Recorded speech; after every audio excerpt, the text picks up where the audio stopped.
مخکې له دې چې ویډیو ته لاړ شو له تاسو څخه هیله کوم چې زموږ یوټیوب چینل سبسکرایب کړئ. نو د سبسکرایب کولو لپاره به لومړی راشئ دا سره بټنه سبسکرایب به کلیک کړئ. له هغه وروسته به د بیل نشان کلیک کړئ یا د زنګ نشان، بیا به آل یا ټول انتخاب کړئ. زموږ د ویډیوګانو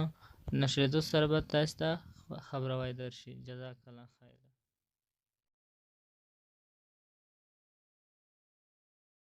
ټولو محترمو مجاهدینو، دلګي مشرانو او مسؤلینو ته السلام علیکم ورحمت الله وبرکاتو. الله تعالی مو جوړ او روغ ولره. الله تعالی مو ټول خدمتونه قبول کړه.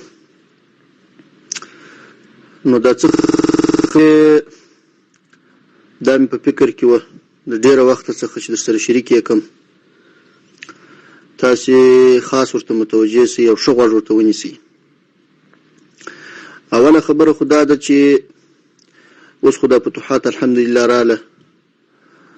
وسایي راله، هغه مشکلات چې پخوا به موجود وه هغه اوس الحمدلله نشته. اوس ښه کراري سوه، نو د هر یوه دې ته شوق کېږي چې بس راولاړ شي، ټوپک وغاړې ته واچي او په دې سب کې داخل شي. نو د دې کار د مخنیوي دپاره تاسې باید ډېره توجه وکړئ او ډېر متوجه شئ. هغه په دې خاطر چې په دغه دوران کې ډېر بد خلک، فاسد خلک، کمزوري خلک کوشش کوي چې د خپلو اهدافو د ترلاسه کولو دپاره یا د دې سب د بدنامولو په خاطر په دې سب کې ځان ګډ کړي او د دې سب سره یو ځای شي. وروسته به راشه په خلاص لاس باندې خپلو شومو اهدافو ته ځان ورسوي یا د دې سب د بدنامولو دپاره کار وکړي.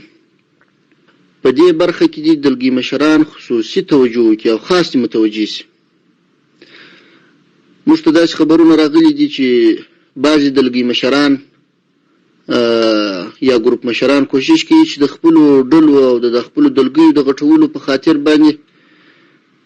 بعضې فاسد خلک، بد خلک، نااهله خلک، حتی ځینې اربکیان پخواني هغه جنایتکاران د ځانو سره ملګري کړي دي او د ځان انډیوالان یې ګرځولي دي. دا خو ډېر غلط کار دی، دا خو ډېر بد کار دی. دا هم د دین سره خیانت دی، هم د جهاد سره خیانت دی او هم د دې پاک سب سره خیانت دی. نو دغسې کسان چې داسې بد خلک یې د ځانو سره یو ځای کړي دي، دا باید خاص متوجه شي چې په هیڅ صورت موږ و دغسې بدکاره خلکو ته نه ضرورت لرو او نه یې پرېږدو په دې سب کې چې راشي. هر چا که داخل کړي دي، هر چا که راوستلي دي، هر چا که د ځان انډیوالان ګرځولي دي، هغه باید ژر تر ژره دا خلک د خپله ځانه څخه جلا او لرې کړي. که چیرې لرې نه کړي نو موږ خپل تفتیش شروع کړی دی. په ټولو دلګیو کې، په ټولو ګروپانو کې به تفتیش کوو، معلومات به کوو. که مو تر دې خبرتیا وروسته بیا هم د یو چا سره دغسې بد خلک، دغسې خبیث خلک پیدا کړله، بیا نو دا دلګي مشر دې بیا ګیله نه کوي چې څه را سره وسوله یا څه نه را سره وسوله. او په دې دې نه نازېږي چې زه خو نو پلانی یم، ما ته به څوک غږ نه کوي، یا زه مثلا د پلاني ملګري انډیوال یم، دا مشر دی یا کشر دی. دلته موږ ته چې شریعت مهم دی، موږ ته چې د نظام اهداف مهم دي. نو څوک چې د شریعت څخه مخالف قدم یږدي، څوک چې د نظام د اهدافو څخه مخالف قدم یږدي، دغسې خلک بیا موږ ته د منلو وړ نه دي او نه موږ داسې خلکو ته بیا ضرورت لرو. نو هر څوک باید ځان اصلاح کړي، هر څوک باید خپل ملګري اصلاح کړي. که چیرې دغسې بد خلک موږ ولیدل چې یو چا د ځان سره ملګري کړي وه، بیا به دا دلګي او ګروپ یې هم لغوه کېږي، خالي سلا کېږي به هم او د صفه څخه به هم ایستل کېږي. خلاصه دا چې هر څه ورسره وسوله نو بیا ګیله نشي کولی او نه د ګیلې حق لري. دې ټکي ته ډېر متوجه سئ، د خدای په خاطر ډېر متوجه سئ. او دویمه خبره دا را سره وه چې کله کله داسې پېښېږي چې د مجاهدین بې ځایه تګ و راتګ کوي، ګشت و ګذار کوي. ځینې مسؤلین یا مثلا دلګي مشران یا مجاهدین په موټرانو کې ګرځي یا په ډلو ډلو ګرځي، کله میدان ته ولاړ شي په منظره، کله په بازارو کې ګرځي، کله د یو ولایت څخه بل ولایت ته ځي، نه کار یې نه یو بل داسې یو هدف یې، هسې د منظرې په خاطر دورې ولاړ شه. کله کله بیا داسې چې په حکومتي ادارو کې د کار په دفترو کې لید کېږي د شوق دپاره ورته راغلي ګرځي دورې. نو دا خو د شوق ځایونه نه دي، نه زموږ داسې دغه کار دی، نه مو دا هدف دی. دې کار ته باید د مشران مجاهدین، د مسؤلین مجاهدین خاص متوجه شي، د خپل ملګري د کنټرول کې او په دغه منظمو ځایو کې، په دغه هغه ځایو کې چې د دوی دپاره انتخاب شوي دي، هلته چې سره ځای پر ځای کې که قلي اردو دی، که لیوا ده، که کنډک دی، که قمنداني ده، که حوزي دي، هر ځای چې هر چاته هر مسؤلیت ورکول سو، یا مثلا د فرد په حیث باندې د اوسېدو اجازه ورکول سو، هلته چې اوسېږي نو د دورې ګرځېدو او بې ځایه منظرو او بې ځایه ګرځېدو ته خو هېڅ ضرورت نشته. دا کار نو بره داسې چې د نظام حیثیت ته هم تاوان رسوي او خلک هم په سړي پسې خبرې کوي چې دا اوس څونه بې تربیې یا بې نظمه خلک دي. نو دغه شي ته هم ډېر متوجه سي. او یوه بله خبره دا وه چې دا ویډیوګانې دي یا کاسې دي کېږي، ځینې مجاهدین خو داسې چې بس هرې حکومتي ادارې ته ورغلی یا هر ځای ورغلی یا یو مشر ولیدي بالا تلیفون د جیبه راوکاږي، بس کاسې دي کوي، عکسونه دي اخلي. دا د نادیدګانو چمونه مه کوئ، دا بیخي نادیدتوب دی. نو دا خو نه شرعاً دغه لري، جواز لري، او نه زموږ ستاسې دپاره اخلاقاً دا ښه کار دی. کله کله داسې د ډېرو داسې دغو ځایو، نظامي ځایو یا د خاصو دفترو عکاسیانې دي کوي، خان صاحب ناست دي، بس عکس یې اخیستی بالا، نور ودې ته نه ګوري چې دلته رازونه یې په دې کې افشا کېږي، د حکومت د مغز معلوماتونه دښمن ته او دنیا ته ورکول کېږي. دا خو ډېر غلط کار دی، دا خو ډېر بد کار دی. د مجاهدینو حیثیت ته هم صدمه رسوي، د دې نظام حیثیت ته هم صدمه رسوي، امارت په دې باندې بدنامه کېږي. نو دا خو ډېر غلط کار دی. ټول مجاهدین که مشران دي که کشران دي دې ټکي ته باید متوجه شي چې هر مشر وویني بالا د جیب ته لاس کې بس تلیفون دی یا کاسې د شروع کړي، څه ضرورت یې و دغه ته؟ دا اوس کوم کار دی؟ الله تعالی دې زموږ سره هدایت درته وکړي. نو دغه بې ځایه عکاسي، بې ځایه ویډیوګانې، عکسونه اخیستلو، دا شیان دا بند کړي. دا نه په دنیا کې ولاکه فایده درته وکړي، نه په آخرت کې. او یوه څلورمه خبره دا ده چې په دې اخرو کې داسې دانه دوې یا څو پیښې وسولې چې په ځینو سیمو کې داسې په خپل سري توګه باندې خلک وژل سوي دي، 2-3 کسان وژل سوي دي. ګورئ دا د اسلامي امارت یو عمومي عفو ده چې اعلان سوی ده ټولو عسکرو ته، ټولو هغو بدو خلکو ته چې زموږ ستاسې په مقابل کې ولاړ وه، شهیدان یې کړي دي، خلک یې ځورولي دي. نو خو چې یوه پله عفو وسوله، یوه پله معافي وسوله، بیا نو هیڅ مجاهد حق نه لري چې د دې عفو تعهد مات کړي او یا د دې څخه خلاف خپل انتقام واخلي. یو چا که شخصي دعوه پر یو چا درلوده خو محکمې ته جاریزه وکړي، عریض دي سي، محکمه به خپل حق ورکړي که چیرې حق کېدی. او په دغسې خودسره توګه باندې که یا څوک وژل کېږي یا تهدیدېږي، دا نه د امارت پالیسي ده، نه دا د شریعت سره اړخ لګوي. دا د امارت هغه لوی هدف ته، هغه غټ مقصد ته تاوان رسوي او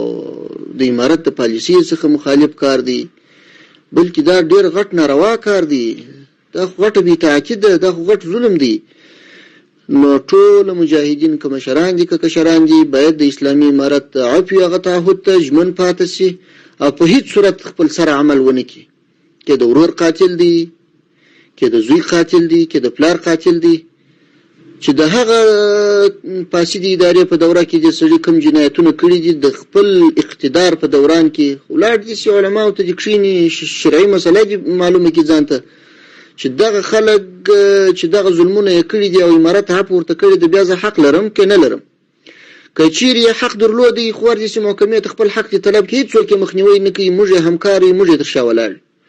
او که خپل پر سر باندې بس دغسې خپل سرې عمل کوي دغه خلک که بیا موږ ته په ګوتو راله بیا یې نه پرېږدو بیا به سزا ویني او بیا به شریعت ته غاړې ږدي هر څوک چې و او بله اخري خبره دا وه راسره چې دې ته مجاهدین باید ډېر متوجه شي نو هغه دا ده چې د خپل اخلاق خپل چلن د خپل صورت او سیرت دا باید په کامل معنا باندې پر شریعت برابر کړي او هیڅ داسې یو نه ویښتان باید د شریعت مخالف وي نه ژیره باید د شریعت مخالف وي نه لباس باید د شریعت مخالف وي نه خبرې باید د شریعت مخالف وي ګوري موږ تاسې اوس په ډېر غټ امتحان کې راغلي یو مخکې خو دا امتحان و چې بس دغه کفار راغلي و وطن ته مو دا مو د دې وطن څخه شړل او د اسلامي نظام دعوا مو کول چې اسلامي نظام به موږ راولو اوس خدا دې الحمدلله هم اشغال ختم سو او هم اسلامي نظام قایم سو اوس نو باید موږ ته د الله تعالی شکر ادا کو داسې اعمال ونه کو چې خدای نه کرده هغه د خلکو د اذیت او د خوابتۍ سبب وګرځېږي یا د غرور او تکبر یو نشانې پکښې کې په بعضو ځایو کې داسې شکایتونه راغلي چې بعضې وختونه د مجاهدینو د بعضو مجاهدینو د افعال او کردار یې داسې چې هغه د مجاهد د شانه سره نه ښایي کله کله داسې چې په بازارو کې موټران دي ځغلي یې بالا دورې بوزه نه د ترافیکو قوانین مراعتوي نه د خلکو دغه فکر کوي چې دا خو د خلک دلته ګرځي د مسلمانان دلته ګرځي دا چمونه خو به پخوانیو زورواکانو کوله دا خو به پخوانیو مفسدینو کوله ټوپکیانو به کوله نو دا خو د مجاهد نه شان دی نه د مجاهد سره دا مناسب ده نه دا مجاهد دا کولی شي نو ډیر باید مجاهدین ودې شي ته متوجه شي خپل اعمال باید سم کړي د امارت حیثیت ته څوک تاوان نه رسي دا امارت چې دی دا د ډیرو شهیدانو په وینو باندې دغه هدف ته را رسېدلی دی د ډیرو قربانۍ په نتیجه کې دې ته راغلی دی ډیر پام باید وکړو چې خدای نه کرده زموږ د اعمالو او زموږ د کردار په وجه باندې داسې نشي چې د غټې ثمرې ته چې را رسېدلي دا د لاسه ووځي الله تعالی ته عجز وکړي زارۍ وکړي کله خو دا دغه خبرې د بعضو څخه اورم چې ولې داسې نه وسوه موږ خو داسې جهاد کړی وو موږ خو داسې کړي وو څه سوي دي کوم د شریعت څخه مخالف عمل په دې نظام کې سوی دی هغه دې څوک ماته راوښي چې دا کار سوی دی دا د شریعت څخه مخالف سوی دی خدا نظام دی دا مشران چې دی دا ستاسو مشران دي او د دې ټول نظام بار یې پر وژو دی د دې نظام د بچ کېدو په خاطر د دې نظام د ساتنې په خاطر د دې نظام د حفاظت په خاطر ځینې مصالح داسې مصالح چې هغه مشروع مصالح وي هغه باید په نظر کې ونیول شي پر یوه خبره باندې یا پر یو لږ حرکت باندې هم د یو غیر مسؤل کس نو مایوسه یې نو کیسې شروع کړي نو ګیلې شروع کړي دا خو هیڅ مناسبه نه ده که دونه بې اعتماده یاست پر دې مشرانو باندې نو دا 10 کاله خو د دې مشرانو په قومنده کې قربانۍ ورکړلې چا استشهادي عملیات وکړل چا 10 کاله بندونه تیر کړل چا زخمونه کاټ کړل چا نور مشکلات وګالل دام بیا ولې ګالل نو هیڅ مشر ان شاء الله تعالی داسې نه کوي چې هغه خدای نه کرده ستاسو د وینو سره یا ستاسو د دې قربانیو سره خیانت وکړي هر یو دې ته متوجه دی هر یو آخرت لري قبر لري ورځ د حشر روانه ده ټول به حساب ورکوو نو په بعضو هغو مصالحو باندې چې هغه د دې نظام د حفاظت دپاره یي هغه د دې نظام د بقا دپاره دا ضرور دی دا حتمی دی نو که یو څوک داسې چې په یو ماسې فکر باندې په یو خپل یو کوچني دماغ باندې د ټول نظام پالیسي ردوي یا د ټول نظام پر پالیسي باندې رد کوي دا سړی نو بیا نه دی نظام ته وفاداره سړی دی او نه هغه هدف ته وفاداره سړی دی او نه په دغه طریقه باندې بیا دی په دې نظام کې چلیدلی شي او نه کار کولی شي نه خدمت کولی شي او د دې څه دا معلومیږي چې خپل قربانۍ او خپل تکلیفونه زحمتونه هغه هم د نظر غورځولي دي